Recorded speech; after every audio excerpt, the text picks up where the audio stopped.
I'm Steven, a software engineer with a seemingly perfect life with my wife Melissa and two children, Sophia and Edward. It all started on a normal night. As the light from the computer screen filled the room, Melissa was drifting off to sleep. Her phone suddenly vibrated, breaking the silence. I glanced at the screen and read a message I wish I had never seen. I sat in the corner of my office, the tapping of my keyboard blending with the steady breathing of the sleeping house. It was a normal evening like any other. Melissa had gone to bed early, probably because she was tired after a busy day of meetings and work.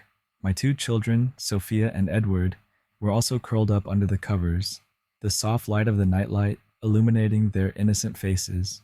I remember sitting there, immersed in the code that the company urgently needed, but my mind couldn't stop thinking about the days ahead. A big project was about to be completed, and I envisioned the whole family going on vacation as a reward for all the hard work.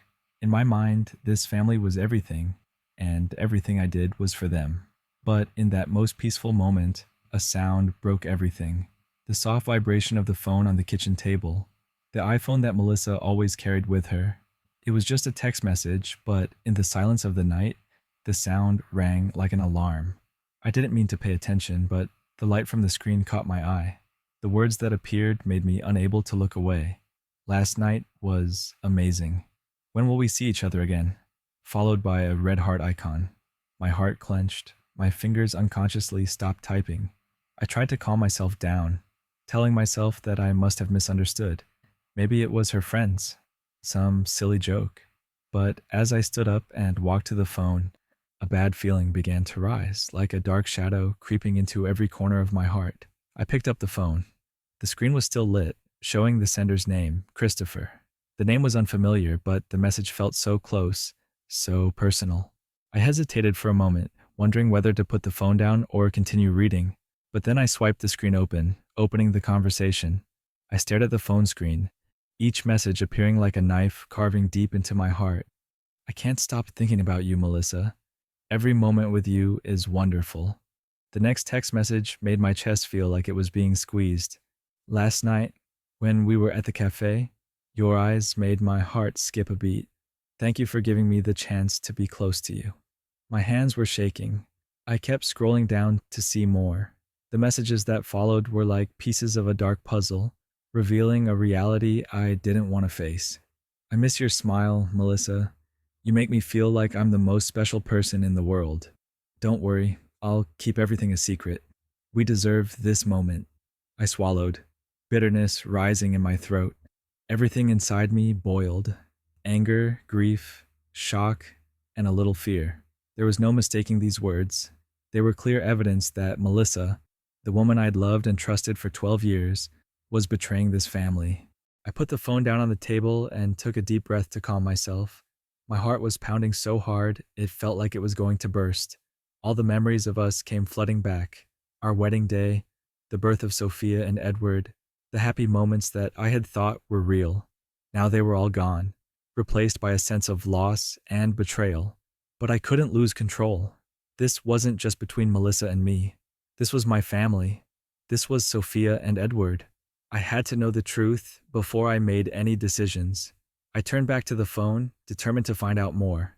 Melissa had told me she didn't use a password because she had nothing to hide, but that confidence was now her biggest mistake.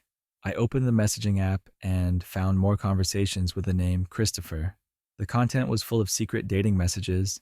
I want to see you this Tuesday when Steven is in a meeting. How about the usual coffee shop? I miss the way you make me feel alive again, Christopher. Those words were like hammer blows to my heart.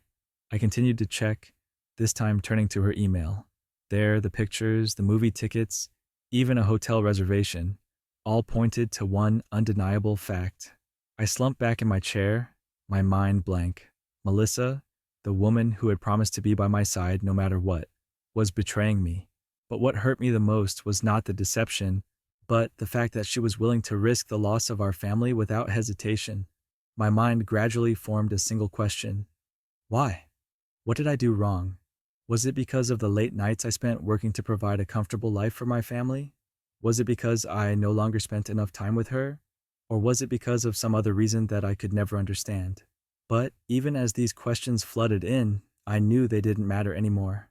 What mattered now was what I was going to do next. I needed to know the whole truth, and I needed to make that clear to Melissa. I put the phone back, certain Melissa wouldn't notice anything. The anger inside me began to subside, replaced by cold determination. I wouldn't let my emotions rule me. I wouldn't act rashly. Looking up at the family photo hanging on the wall, where Sophia was smiling brightly in my arms, I told myself, for the children, I have to be strong. But, Melissa, you will have to face the truth. The next morning, Melissa woke up as if nothing had happened. She still smiled gently at me as she poured coffee, still kissed Sophia on the forehead, and reminded Edward to eat breakfast before rushing off to work. But now, my eyes were different. Those seemingly harmless actions became like a perfect camouflage, covering up what I'd read last night. I watched Melissa more closely, noticing details I'd never noticed before. She spent more time on her makeup, wearing new dresses that I had never seen her wear at home. Her phone, which Melissa had once left everywhere without her permission, was now never far from her hand. That evening, when I asked about work, Melissa answered quickly but did not look me in the eye. She said she had to work overtime for an important client, a project I had never heard of before. You know, I'm so busy, but I still want to keep everything balanced. She smiled faintly, as if to clear all my doubts. I nodded, trying to keep my composure, but inside, the pieces began to come together, and a clearer picture emerged. Melissa's busyness wasn't about work, but about Christopher. I felt like I was stuck in a vortex, unable to focus on anything. At work, the computer screen in front of me was just a bunch of meaningless code. I wanted to confront Melissa right away, but I was afraid that if I acted rashly, things would spiral out of control. I told myself to stay calm. I needed more evidence. The text messages were a start, but I needed something undeniable. That night, when Melissa went to bed, I sat in my study again. This time not to work, but to learn. That night, I put my plan into action. I had always trusted Melissa so much that I had never bothered to consider the security tools we had shared. She hadn't changed the passwords on her phone or email, probably because she believed I would never check them. I opened my computer and logged into her personal email account. I didn't expect to find much, but it was more than I expected. In my saved email folder, I came across a string of messages between Melissa and Christopher. The content of them made me feel like I was reading text from a completely different world. Thank you for the wonderful dinner last night. I can't wait to see you again next week. I flicked through the attached photos. One showed 2 glasses of wine side by side on an elegant dining table. One was a sideways shot of Melissa, her eyes glinting strangely. Christopher had taken the photo, that much was clear. A feeling of suffocation filled me. I continued to search, opening the calendar app on Melissa's phone. There, I saw carefully noted meetings. Meet C at the coffee shop, or dinner with client. All of those times matched perfectly with the messages I had found. Not stopping there, I decided to check her GPS location through the app we used to find our lost phone. Melissa had not turned off the location, and the information from the past few weeks was clearly visible. The work meetings were actually visits to hotels or cafes that I had never heard of. Each time I discovered a new truth, I felt like I was drowning in more disappointment and bitterness. It turned out that all those overtime hours Melissa had told me were just a cover for her affair with Christopher. I started taking screenshots and saving everything. Emails, messages, GPS location. I knew I would need it all to confront Melissa, but it wasn't enough. I decided to go further. The next evening, when Melissa left the house under the pretext of a client meeting, I quietly followed her. My car followed closely behind, making sure she didn't notice my presence. She stopped at a small cafe downtown. From the car, I saw Christopher enter. He was tall, elegant, and immediately went to the table where Melissa was sitting. They laughed, their eyes exchanging the same familiarity she had once shown me. Anger flared inside me, but I held it in. I didn't want to confront them right there. I needed more proof. I took a few pictures on my phone, capturing Melissa and Christopher together. Then I quietly left, filled with bitterness and pain. That night, when Melissa returned, she acted normal, as if nothing had happened. But I knew better. My mind was filled with the question, how could she hide all this day after day, as if nothing had happened? I sat in my office all night, eyes glued to my computer screen, my mind lost in a storm of emotions. The evidence I had gathered was enough to expose Melissa, but that didn't satisfy me. There was one thing that urged me more than anything: to meet the man in person, Christopher. I don't know why I wanted to do this. Maybe it was because I needed to look him in the eye, hear him out, and understand why he dared to come into my life and destroy it. Or maybe there was a part of me that wanted to see what kind of person he really was. Was he worth Melissa betraying everything for? My plan wasn't complicated. I'd learned Melissa and Christopher's secret schedule from text messages. They were meeting on Friday afternoon at the little cafe where I'd secretly photographed them. This time, I wasn't planning on standing far away. That day, I arrived at the cafe earlier than their appointment time. I chose a seat near the corner that was hidden but still enough to observe everything. My heart pounded when I saw Melissa walk in, her smile shining strangely, a smile that I hadn't seen in a long time. Christopher arrived shortly after, tall and confident in a crisp suit.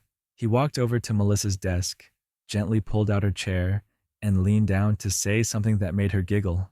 The sight was like a knife to my heart, but I kept my composure. I needed to wait for the right moment. They sat and talked, more comfortably and intimately than I had expected. When the waitress brought our drinks, Melissa touched Christopher's arm, and he smiled back. That was the moment I decided I couldn't sit still any longer. I stood up and walked over to their table. They both looked up when they saw me, and Melissa froze, her eyes wide with disbelief. Christopher, on the other hand, kept his composure but was clearly uncomfortable. "Hello, Melissa," I said, my voice low but cool. "And this is Christopher?" Melissa stuttered, her hands gripping her coffee mug as if to hide her trembling. Christopher looked at me, his eyes quickly shifting from surprise to a look of defiant confidence. "Yes, I'm Christopher," he said, his voice even. "You are—" I sat down, looking straight at him. "I am Melissa's husband." The air around them seemed to freeze. Melissa lowered her head, her hands gripping the edge of the table, as if she wanted to disappear from the scene. On the contrary, Christopher leaned back in his chair, his face calm, but his eyes filled with challenge. "Melissa's husband?" He raised an eyebrow, his tone masking his confusion with a mask of confidence. "Nice to meet you, Stephen." I smirked, feeling the anger boiling inside me, but kept my voice calm. "Happy? I don't think this meeting will bring anyone joy." Christopher shrugged, his eyes glancing quickly at Melissa, who still didn't dare look up. "I don't know what we have here. Melissa is an adult. She has the right to choose who she wants to spend time with, right?" His words were like a punch to my pride, but instead of getting angry, I kept my eyes cold and looked straight at him. "You're right. She has a choice. But with that choice comes responsibility, especially when you choose to enter the life of a married woman." Christopher chuckled, leaning back in his chair, trying to look relaxed. "Listen, Stephen, I didn't come here to cause trouble. I simply brought Melissa what she was looking for." Melissa took a deep breath, finally raising her head, her eyes red. "Stephen, she began, but I raised my hand to stop her. "Not now, Melissa. I want to hear it from him." I turned back to Christopher, my voice hardening. "What do you think you're offering her? And do you think that gives you the right to destroy my family?" He shrugged again, as if not wanting to get into an argument. "Honestly, Stephen, I don't think this is my problem. This is between you and Melissa. If she feels your marriage isn't enough, that's not my fault." Those words were like a fire burning inside me. But instead of losing control, I nodded slowly, keeping my eyes on him. "You may think so, but let me be clear.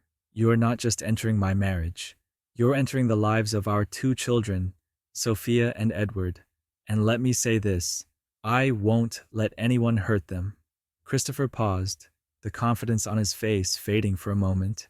He stood, trying to regain his composure. "I didn't mean to cause trouble, Stephen. Maybe it's time for me to go." He took one last look at Melissa, gave her a look that said, "I did my best," and turned to leave the cafe.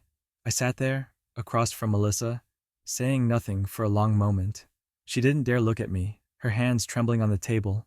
"Stephen, I'm sorry," she whispered, her voice breaking.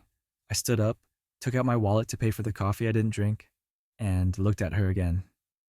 We'll talk at home. You can't run away from the truth forever. Without waiting for her reply, I walked out of the bar, anger and determination mingling inside me. I knew this was just the beginning of a bigger fight, but at least I had faced the man now, and that gave me the strength to carry on. I drove home in silence, my mind reeling from what had just happened.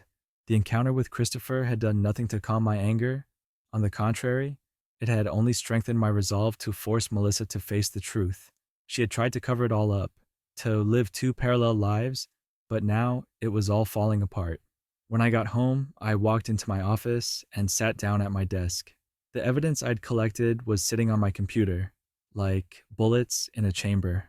Melissa's texts, emails, photos, and location history were all there. But what I needed was more than just the pieces. I needed to piece them together into a complete picture, a picture Melissa couldn't deny. I spent the night putting it all together. Every text message between her and Christopher was saved, each one a knife in my heart. Photos of them together at the cafe, at the hotel, all printed out and arranged in chronological order. I made a detailed timeline, the times Melissa lied about having to work late or meet a client, all matched the time she was with Christopher. When it was all done, I had looked at the file in my hands. It wasn't just evidence, it was the truth, naked and undeniable. Each page was a lie Melissa had told, a crack in our marriage she had intentionally created. But I didn't do all this just to satisfy my anger. I did it for Sophia and Edward. Those two children didn't deserve to suffer the consequences of this betrayal. I needed to protect them, to make sure their lives wouldn't be disrupted by Melissa's selfish actions. The next morning, I called Kimberly, a divorce attorney I'd researched. Her calm, reassuring voice on the phone helped me regain my confidence. "Stephen, based on what you've gathered, you're in a very strong position," Kimberly said. "We need to prioritize protecting your interests and the children's." I made an appointment to meet with Kimberly that afternoon to discuss the details. Before I left the house, I passed by the living room, where Sophia and Edward were playing. Their laughter echoed, reminding me of why I was doing all this. That afternoon, I walked into Kimberly's office, heavy-hearted but also full of determination. Her office was neat, with natural light pouring in through large windows. Kimberly, a sharp-witted woman with steady eyes, stood up and shook my hand, her voice steady. "Stephen, I looked over what you sent. It's a very strong profile. You're well prepared." We sat down, and I took the evidence file and set it on the table. Kimberly flipped through the pages, her eyes intent. I had printed out the text messages between Melissa and Christopher, the photos from the cafe, her GPS route, and the hotel receipts I'd found in my email. Kimberly raised her head after looking through it, her expression not showing any surprise, as if she'd seen too many similar cases. "Stephen, with what we have here, you can fully protect your rights. Especially in cases involving adultery, the court often gives priority to those with clear evidence. In this case, Melissa not only broke the trust, but also took actions that threatened the stability of the family, especially towards your children." That statement was a confirmation that I was on the right track. Kimberly continued, "I need you to understand that the divorce process is not just a legal battle, it's an emotional battle. Melissa may deny it or try to shift the blame onto you. It's important that you stay calm and don't let your emotions get the best of you." I nodded, knowing what she said was true. "The most important thing to me is Sophia and Edward," I said. "I don't want them to suffer any more pain." Kimberly took careful notes, then looked at me with a determined look. "Here are the next steps. I will prepare divorce papers, asking you to keep full custody of the children. With this evidence of adultery, our chances of success are very high. Additionally, I will work to protect your assets, so that Melissa cannot claim an unfair share." She paused, leaning toward me. "But most importantly, you need to prepare yourself for the confrontation. Are you ready to talk to Melissa? To confront her with everything we have?" I took a deep breath. The past few days had been exhausting, but I knew I couldn't avoid it forever. "I'm ready," I answered, my voice firm. Kimberly nodded, looking satisfied. Good. We'll take the first step next week, but I recommend you talk to Melissa first so she knows you know everything. That'll help shape the situation before we go to court. Leaving Kimberly's office, I felt a strange sense of relief. Finally, I had a clear plan and a trusted companion, but I knew the real battle had yet to begin. When I got home, Melissa was there, sitting in the living room with a tense expression on her face. I walked in, holding the file. "We need to talk," I said, my voice calm but commanding. She looked at me, her eyes filled with worry. "Stephen, what are you going to do?" I sat down across from her, placing the file on the table. "Melissa, I know everything. This is no time to hide. I want you to look here and face what you've done." She opened the file, page by page, turning. Her eyes gradually changed from fear to shock, then finally to despair. When she looked up at me, tears were streaming down her cheeks. "Stephen, I'm sorry," she whispered, her voice breaking. I looked straight at her, not letting myself soften. "Melissa, an apology can't fix what happened. Not only did you betray me, but you also put this whole family in danger of falling apart. Now, everything is going to change, and I won't let the children suffer any harm from your selfishness." Melissa sat there, her hands clasped together as if trying to hold on to something to steady herself. She looked at me, her eyes red, but I couldn't sense any real remorse in them.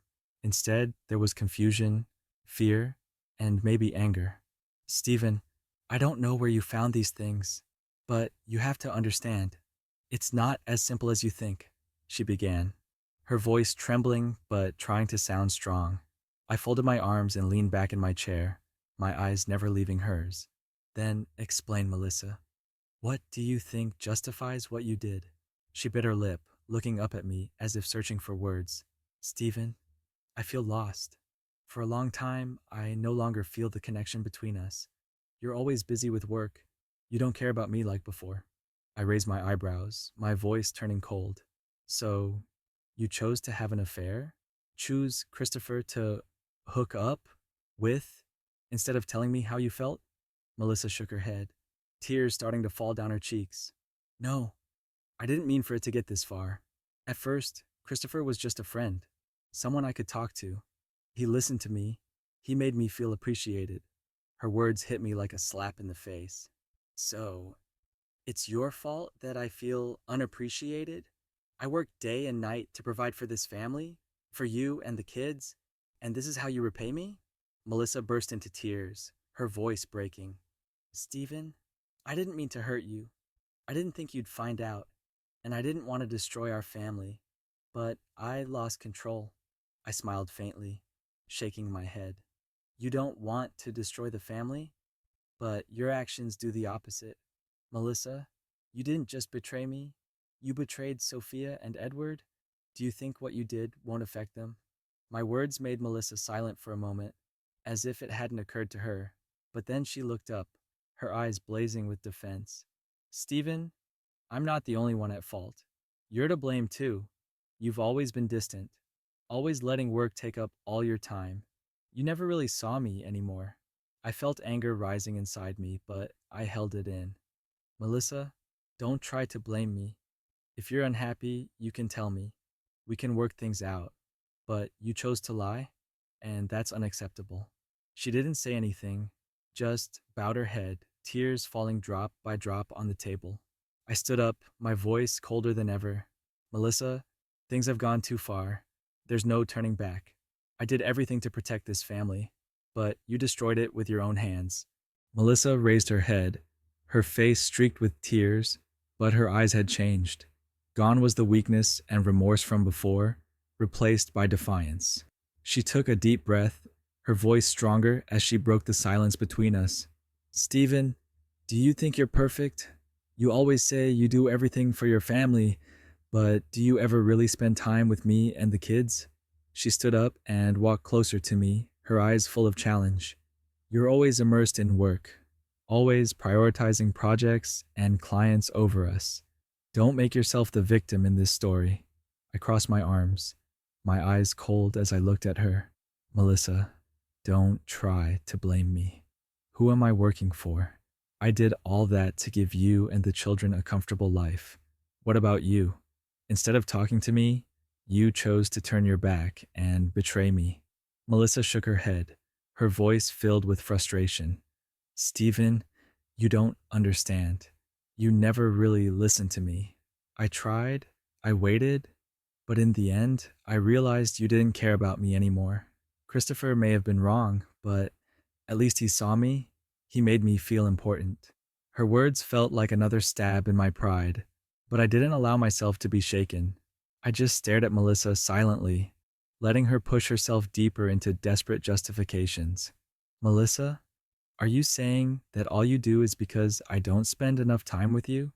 I curled my lips, smiling faintly. What about Sophia and Edward? What responsibility do they have in this?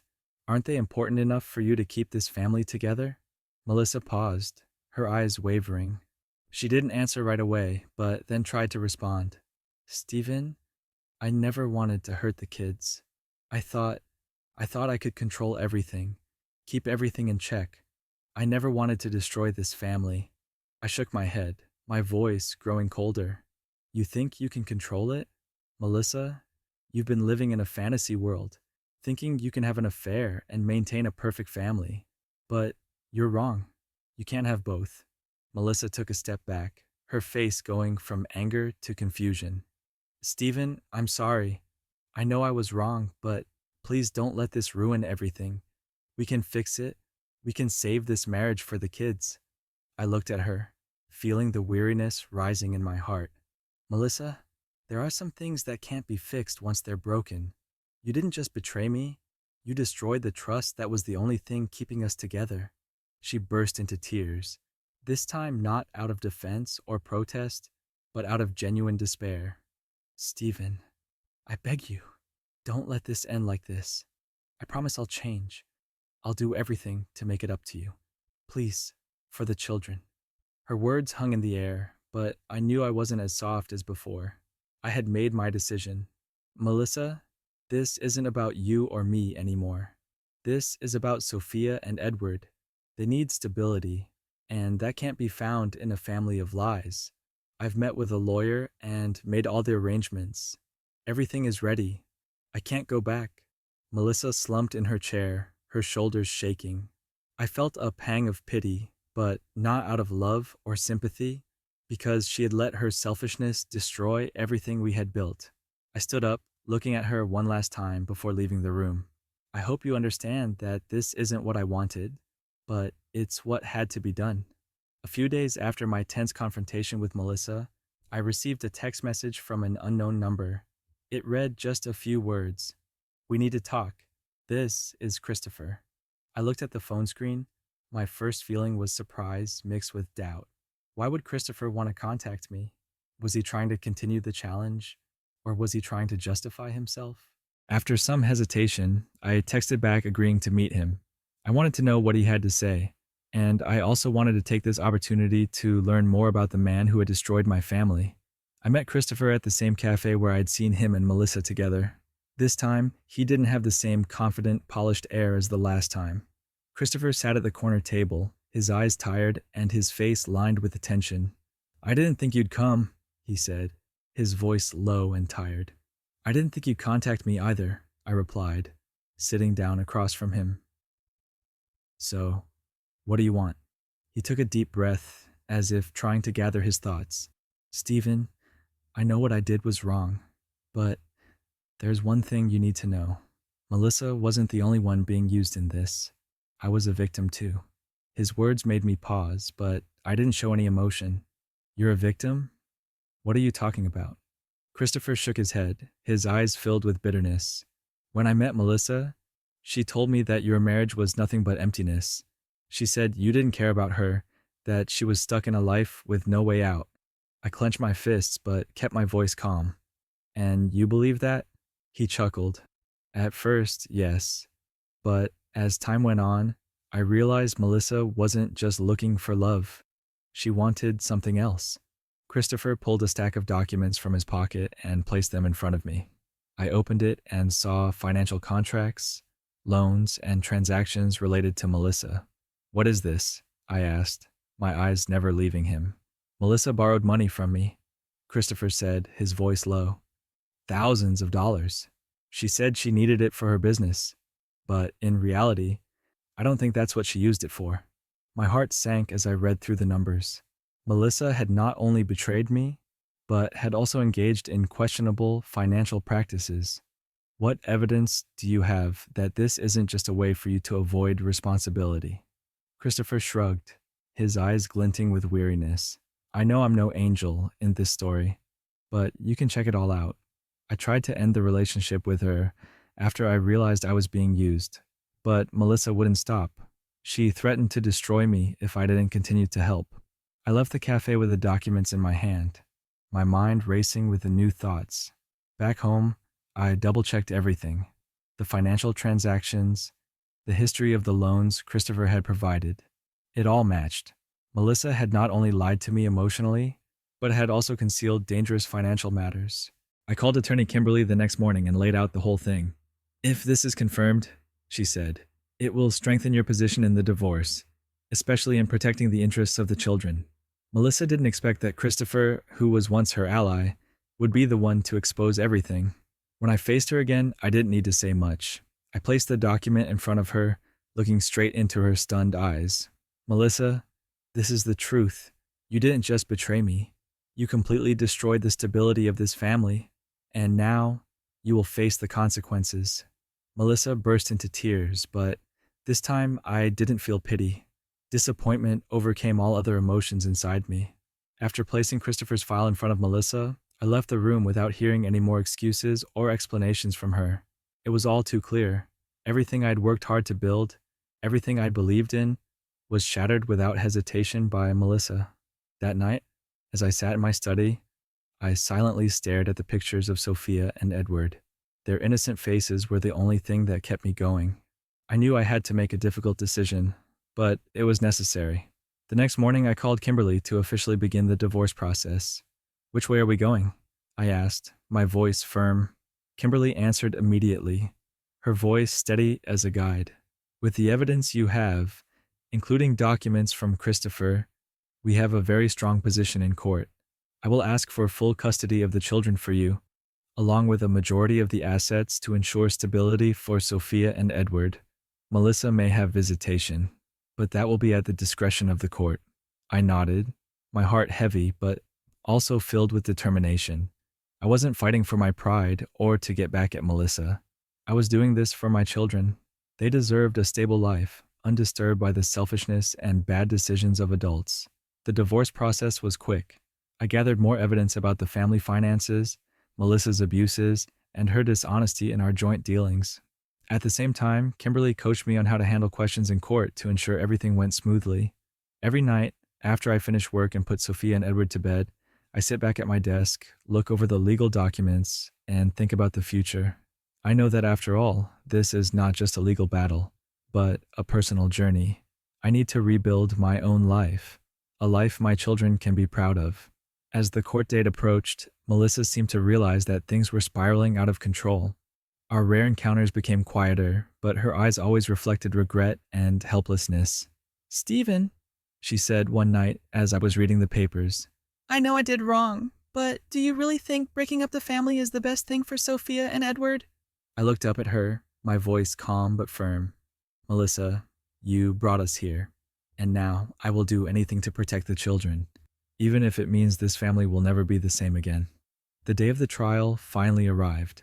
I entered the courtroom calm but determined. Melissa had her own lawyer, but her eyes were no longer confident or arrogant. She sat across from me, looking down at the table, and I kept my eyes focused, not allowing myself to waver. Kimberly began by presenting all the evidence we had gathered: text messages between Melissa and Christopher, improper financial transactions, and testimony from Christopher, all of it pieced together to paint a clear picture of her betrayal and irresponsible behavior.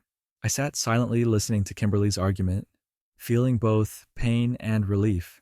Her words felt like they lifted layers of the burden I'd been carrying for months. Melissa's attorney tried to argue that she was in a state of emotional distress and that these mistakes did not change her love for her children.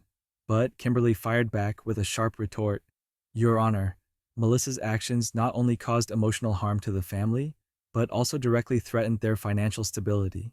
Sophia and Edward deserve a safe and secure living environment, something that only Mr. Stephen, as a devoted father, can ensure. When I was asked to speak, I stood up, keeping my voice calm but sincere. Your Honor, I am not here to criticize or destroy anyone. I am here for my two children. Sophia and Edward mean everything to me. I just want to provide them with a stable home where they do not have to witness the conflicts and consequences of poor adult decisions. Finally, after hours of debate, the court ruled I won formal custody, Melissa got regular visitation, the joint assets were divided based on financial evidence, and the majority of the remaining assets went to me to ensure Sophia and Edward's life. As I walked out of the courtroom, I felt an indescribable sense of relief. This was not a victory. There's nothing to be proud of when a family is broken up, but it was a release, a chance to start over. After the trial, I focused all my energy on rebuilding my life for my children and myself. I moved to a smaller but cozy house, close to Sophia and Edward's school. I decorated their rooms in their favorite colors, and I tried to spend more time with them after work. In the early days, Sophia would ask me, "Dad, why doesn't Mom live with us anymore?" Every time I heard that question, my heart ached. But I knew I had to be strong. I gently explained, "Mommy and Daddy have decided that this is what's best for the whole family. But Mommy still loves you and is always here for you." Edward was younger and didn't fully understand, but I could see the change in him. I tried to create an environment where they both felt safe and loved, even if the feeling of absence was still there at times. Meanwhile, my work was starting to get back on track. Late nights at work were no longer as hard as they used to be, knowing that every effort I made was directly benefiting Sophia and Edward. My colleagues, especially Laura, kept me motivated to keep going. One night, after putting the kids to bed, I got a text from Laura. She asked me out for coffee, and for the first time in months, I felt like I could open up to someone. The meeting was not stressful, just two friends chatting, laughing, and sharing about life. But from that lightness, I realized that I was not only rebuilding my life, but also learning to appreciate the new opportunities that life brings. When I look back on all that I've been through, from the painful betrayal to the months of fighting for my child, I know that I have grown. I no longer feel anger or resentment towards Melissa. Instead, I feel gratitude for finding myself on this journey. On a weekend morning, Sophia and Edward ran around the yard, their laughter echoing in the fresh air. I sat on the steps, sipping coffee, feeling light and peaceful. It will all be okay, I told myself, and this time I really believed it. That morning, the gentle sunlight streamed through the living room window, bathing the floor in a warm glow. I sat at the kitchen table, preparing breakfast for Sophia and Edward. The giggles of the two children echoed from the living room, where they were competing to assemble a new toy set I had bought yesterday. "You did it wrong. Let me fix it," Edward cried, his small hands trying to fit the pieces into place. Sophia shook her head, laughing loudly. "No, I'm the one who's wrong. And who's..." This scene made me feel an indescribable happiness. Although our family had been through great storms, the laughter of the children was proof that life was slowly getting back on track. After the trial, Melissa and I agreed to keep things as stable as possible for Sophia and Edward. Melissa has scheduled visitation rights, and I try to be nice when she comes. Our visits are no longer tense, but short conversations that mostly revolve around the care of the kids. Melissa also gradually changed. She no longer tried to justify or blame, but accepted the consequences of her actions. One day, during a meeting, she looked at me and said, "Stephen, thank you for not letting this affect Sophia and Edward. I really appreciate it." I just nodded, not saying much. Not because I was still angry, but because I had let go. Melissa had been an important part of my life, but now we only shared one responsibility: raising two good children. In addition to focusing on my family, I also started to spend more time on myself. My work at the company was still busy, but I no longer felt consumed by it like before. I learned to balance work and my personal life, taking time to care for myself and pursuing hobbies that I had neglected. Laura, my colleague who has been with me through the toughest days, has been an important part of this journey. We often chat after work, sharing stories about work and life.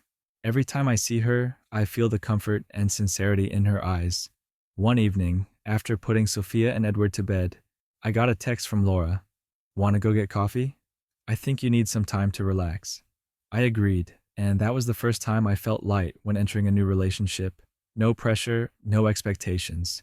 We just sat and talked, laughed, and I realized that sometimes happiness comes from the simplest things. As time passed, day by day, I found my life gradually stabilizing. The wounds from Melissa's betrayal no longer hurt as much as before. Instead, they became lessons that helped me better understand the value of family, myself, and love. Sophia and Edward have settled into their new routine. Sophia is now a warm and intelligent girl, always making sure Edward doesn't get too naughty. Edward, with his curious and energetic nature, often makes me laugh with his innocent questions. One afternoon, as I sat on the sofa reading, Edward climbed onto my lap, a crayon in his hand. "Daddy," he said, his eyes wide, "why don't you draw with me?" I smiled, put the book aside, and picked him up. "So, what are we going to draw, kid?" "Draw our family," Edward exclaimed, pointing to a large piece of paper that Sophia had prepared. We sat together, drawing, coloring, and laughing. When the picture was finished, I looked at it and felt an indescribable happiness. Although not perfect, our family was still full of love. One of the biggest changes I made after my divorce was taking time to explore new sides of myself. I took a cooking class every weekend, something I had never thought of doing before. I wanted to learn how to make Sophia and Edward's favorite dishes, to give them the warmth of a real family. Laura was always there, not pushing anything, but simply supporting me. She helped me realize that happiness doesn't come from holding on to what's gone, but from appreciating what's present. One night, after I finished making Sophia's favorite lasagna, she sat down at the table and said, "Dad, I think this is better than Mom's." That made me laugh. "Thanks, Sophia, but I think Mom's is great too." The little girl tilted her head, her eyes lighting up. "But Dad made this for me and Edward, so it tastes better." Her words made me feel that all the effort was worth it. The new life I built was not just for me, but also for my two children, who helped me regain my faith in love and family. One weekend morning, Laura dropped by with a box of cookies she had just tried. Sophia and Edward crowded around her, eager to try the cute little cookies. I felt a warmth spread through me as I watched. Laura sat down beside me on the steps, her eyes filled with peace as she looked at the children. "Stephen, you did great," she said, her voice soft. "Better than I thought," I replied, smiling. "But I didn't do this alone. I had the kids and your help." She didn't say anything, just smiled. And I realized that, for the first time in years, I felt truly ready for a new relationship. As I sat alone that evening, I reflected on everything I had been through, from the painful betrayal, to the sleepless nights, to the rebuilding of everything from scratch. It had all led me to this moment. I realized that life never stops at loss. It always opens up new opportunities, as long as we are ready to receive them. Sophia and Edward are now the center of my life. Their love for me is not only my motivation, but also my greatest source of strength. As I looked up at the night sky, the stars twinkling, I felt a peace I had not felt for a long time. My family was not as perfect as I dreamed, but it was full of what was real: love, hope, and honesty. The storm has passed, and I am still standing here, stronger than ever. Although life is not the same, I know I'm on the right path. A path that me, Sophia, and Edward can continue on together, with good things waiting for us.